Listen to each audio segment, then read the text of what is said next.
Hello friends, आप देख रहे हैं आपका चैनल शेयर बाजार विद आयुष। और बात करेंगे दोस्तों इस वीडियो में किसके बारे में, फर्स्ट क्राई आईपीओ की लिस्टिंग के बारे में। जी हाँ, कल ब्रेन बी सॉल्यूशन या फिर फर्स्ट क्राई इस आईपीओ की आपको लिस्टिंग देखने को मिलने वाली है। तो लिस्टिंग किस प्रकार की हो सकती है इसके बारे में दोस्तों हम इस वीडियो में समझेंगे, क्योंकि नो डाउट जिस तरीके से आपने इस आईपीओ को शुरुआत होते हुए देखा, सब्सक्रिप्शन देखा और उसके बाद ग्रे मार्केट में जिस तरीके का हम कह सकते हैं उथल पुथल देखने को मिला, अपने आप में काफ़ी इंटरेस्टिंग रही इसकी जर्नी। बट डेफिनेटली कल आपको ये लिस्ट होता हुआ नजर आ जाएगा। सो किस तरीके की लिस्टिंग होगी हम एग्जैक्टली उसके बारे में बात करेंगे, सारे पॉइंट्स को कवर करेंगे। तो वीडियो को आप लोग पूरा ज़रूर देखना। सो फ्रेंड्स, सबसे पहली बात तो आप सबको शेयर्स मिले हैं करीबन 465 रुपीज़ के। 32 शेयर्स आपको मिलते हुए नजर आए हैं, किसके अंदर, सिंगल लॉट में। एक लॉट में आपको 32 शेयर्स मिले हैं। कुल मिलाकर दोस्तों 4193 करोड़ का इशू था, जिसमें से 1666 करोड़ का फ्रेश इशू और बचाओ बाकी का ऑफर फॉर सेल था 2527 करोड़ का। 44 रुपीज़ पर शेयर का एम्प्लॉयज़ के लिए डिस्काउंट था और बीएससी एनएससी दोनों पर हमको ये लिस्ट भी होता हुआ नजर आने वाला है। ठीक है, अब देखिए कोई भी इशू है तो डेफिनेटली उसमें देखिए सबसे पहली बात तो फ्रेश इशू और ऑफर फॉर सेल में। ऑफर फॉर सेल का मतलब तो यही है, जिनको नहीं पता है, कि कंपनी के जो इन्वेस्टर्स है उनके पास पैसा जाता हुआ नजर आएगा, क्योंकि वो अपना हिस्सा बेच रहे हैं। तो इसका पैसा तो कंपनी यूटिलाइज नहीं कर सकती, बिकॉज कंपनी का पैसा जाएगा नहीं। लेकिन फ्रेश इशू जो कंपनी कर रही है उसका क्या मतलब है, राइट? वो पैसा कहाँ खर्च होगा? तो देखिए कंपनी ने बता रखा है, सबसे पहली बात तो ये बात ध्यान रखिएगा, कंपनी एक्सपेंसेस करेगी कहाँ, किसके लिए? जो उनकी एक ब्रांड है जिसका नाम है बेबी हग, उसके एस्टेब्लिशमेंट के लिए कंपनी पैसा खर्च करेगी फॉर न्यू मॉडर्न स्टोर्स। दूसरा, एस्टेब्लिशमेंट करेगी वेयर हाउसेस का इंडिया के अंदर। सेकेंड बात, कंपनी एक्सपेंडिचर करेगी on lease payments for existing identified modern stores owned and operated by the company in India. तीसरा, कंपनी सब्सिडरी के अंदर पैसा डालती हुई नजर आएगी, जो इनकी एक सब्सिडरी है डिजिटल एज फॉर, जिसमें कंपनी सेट कर रही है new modern stores under the first cry brand and other houses brand of the company. दूसरा, इसके अंदर ही कंपनी लीज पेमेंट करेगी for the existing identified modern stores, right, जो कंपनी के पास ओन है डिजिटल एज के अंदर। फोर्थ आता है दोस्तों, कंपनी अपनी एक और सब्सिडरी के अंदर पैसा डालेगी, जो है subsidiary for first cry trading for overseas expansion, right. तो इसके अंदर भी दोस्तों कंपनी जो है वो अपना पैसा खर्च करती हुई नजर आएगी for the establishment of new modern stores. And second, company establishment करेगी वेयर हाउसेज इन KSA। पांचवा दोस्तों, कंपनी इन्वेस्टमेंट करेगी इनकी सब्सिडरी ग्लोबल बीज ब्रांड्स के अंदर for the acquisition of an additional stake in its subsidiaries. Sixth, company sales और marketing initiatives करेंगी इन पैसों से। सातवां, कंपनी टेक्नोलॉजी और डेटा साइंस कॉस्ट यहाँ से पैसा खर्च करेगी इसके ऊपर, जिसमें क्लाउड और सर्वर होस्टिंग कॉस्ट आ जाती है। और आठवां, फिनांस करेगी कंपनी इनऑर्गेनिक ग्रोथ के लिए for acquisitions and other strategic initiatives और बाकी के कॉर्पोरेट पर्पजेज। तो ये समझ में आ गया आपको कंपनी पैसा कहाँ कहाँ खर्च करने वाली है। ठीक है, अब दोस्तों दूसरी चीज़ होती है आईपीओ के लिस्टिंग में, हमेशा बात करते हैं हम सब्सक्रिप्शन के बारे में। देखिए सब्सक्रिप्शन डेफिनेटली इस इशू में काफ़ी लो था। मतलब QIB ने ज़रूर दोस्तों कह सकते हैं 24-25 हज़ार करोड़ लगा दिए, जो अपने आप में ठीक था। बट नो डाउट दोस्तों बाकी कैटेगरीज ने उतना पैसा नहीं लगाया। लेकिन मेजरली हमेशा हम किसकी बात करते हैं, हम बात करते हैं किसके बारे में, बेसिकली QIB के बारे में। देखिए QIB ने इधर 19 गुना तब पैसा लगाया था जब, याद रखिएगा, ग्रे मार्केट बहुत कम चल रही थी। ठीक है, ग्रे मार्केट सिंगल फिगर्स में भी आ गई थी, उसके बावजूद भी देखिए QIB ने 19 गुना पैसा लगाया। तो सब्सक्रिप्शन तो लो था, लेकिन दोस्तों इसको लेकर पॉजिटिविटी क्यों बढ़ी, उसके पीछे का रीज़न था नो डाउट दोस्तों ओला इलेक्ट्रिक की लिस्टिंग। मैं ओला इलेक्ट्रिक और ब्रेन बी या फिर फर्स्ट क्राई को कंपेयर नहीं कर रहा हूँ, बट ये बात ध्यान रखिएगा, ओला भी एक लॉस मेकिंग कंपनी है, फर्स्ट क्राई भी एक लॉस मेकिंग कंपनी है। बट आई थिंक मार्केट में डेफिनेटली सेंटिमेंटल थोड़ा सा चेंज होता हुआ नजर आया इन कंपनीज को लेकर। आई थिंक जिस तरीके से जोमेटो ने काम किया है, स्पेसिफिकली मैं कहूँगा उसका नाम, वो एक सबसे बड़ा पॉइंट था, जिसको लेकर देखिए हम कह सकते हैं जो बाद में बाइंग है वो डेफिनेटली देखने को मिली। और इसलिए अगर आप देखेंगे तो जो ओला इलेक्ट्रिक है आज भी अपर सेकंड लगाया, राइट। तो अपने आप में वो एक बड़ा चेंज था। सेकंड बात, नो डाउट दोस्तों कंपनी को लेकर भी पॉजिटिविटी थी, बिकॉज जो आई थिंक कंपनी के मैनेजमेंट ने कहा था उसके ऊपर भी लोगों का ध्यान गया, जो आई थिंक एक इंपॉर्टेंट फेवर में जाता हुआ नजर आया। तीसरी बात जो थी इस आईपीओ को लेकर, जिनको नहीं पता है ये बात ध्यान रखिएगा, इस इशू में होता क्या है, जो भी लॉस मेकिंग कंपनी होती है उसमें रिटेल को 10% मिलता है, HNIs को 15% मिलता है और बाकी का जो 30% रहता है वो QIB को मिलता है। यानी बेसिकली शेयर्स कितने आपको मार्केट्स में देखने को मिल रहे हैं, 55%। कितने शेयर्स मार्केट में देखने को मिल रहे हैं, 55%।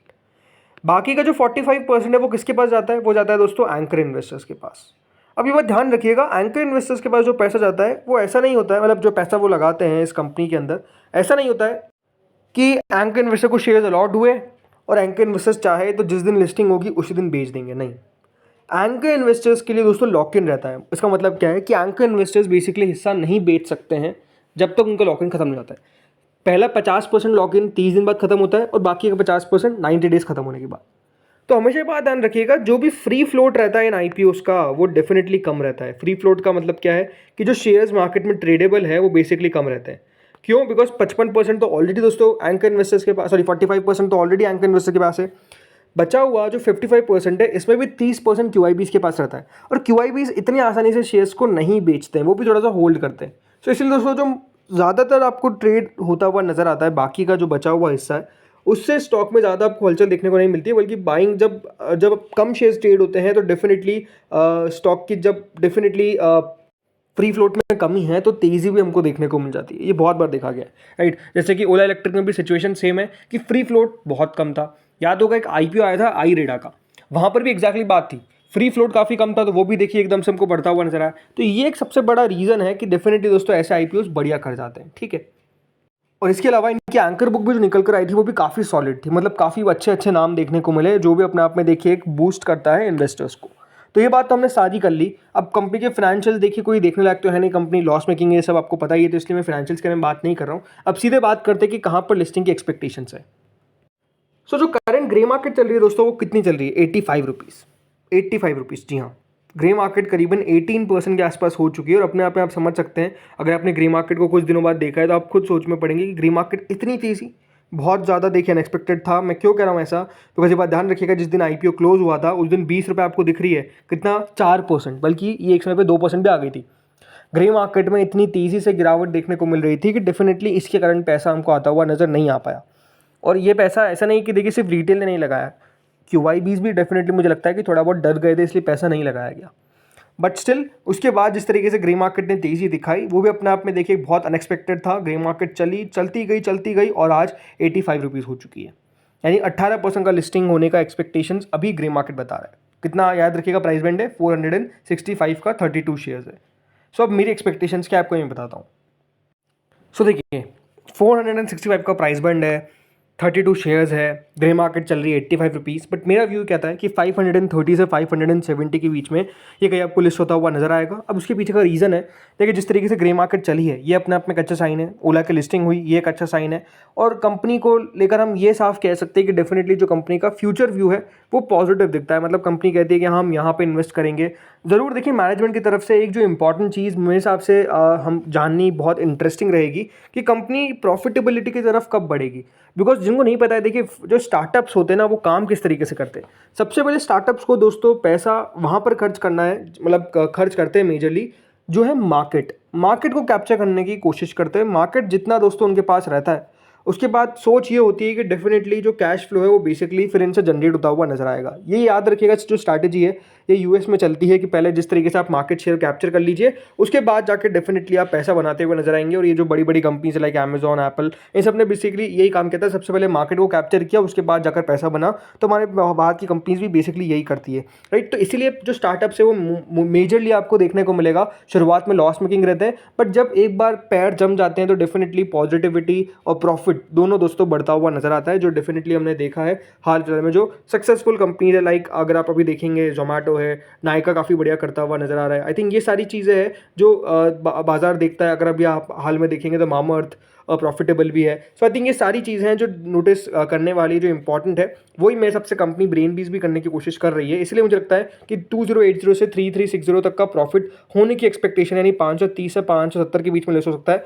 अगर 570 के ऊपर लिस्ट होता है तब तो अपने आप में बहुत अच्छी बात है। एंड डेफिनेटली आप समझ सकते हैं कि यहाँ पर मेजरली उन लोगों ने पैसा लगाया था जो लोग रिस्क ले सकते हैं, ये आप साफ कह सकते हैं। बिकॉज शुरुआत में जिस दिन बंद हुआ उस दिन तो कोई ग्रे मार्केट नहीं थी खास, उस दिन तो 3-4% थी, राइट। और 3-4% भी ढह जाती तो कोई बहुत बड़ी बात नहीं होती। तो ये बात सही है कि देखिए थोड़ा सा जो रिस्क लगा है हो सकता है कि रिवॉर्ड बन जाए, नहीं बनता है तो बात अलग ही है। बट 530 से 570 के बीच में मेरे हिसाब से आपको कहीं लिस्ट होता हुआ नजर आएगा। बाकी आप लोग बताइए आपका व्यू, आपको क्या लगता है कहाँ पर लिस्ट हो सकता है ये आईपीओ। मेरा जो व्यू है वो आपको मैंने क्लियर कर दिया है। फ्रेंड्स इस वीडियो में इतना ही था। अगर आपको अच्छा लगा तो प्लीज़ लाइक करिएगा, चैनल से पहली बार जुड़े सब्सक्राइब करना। Thank you friends watching this video.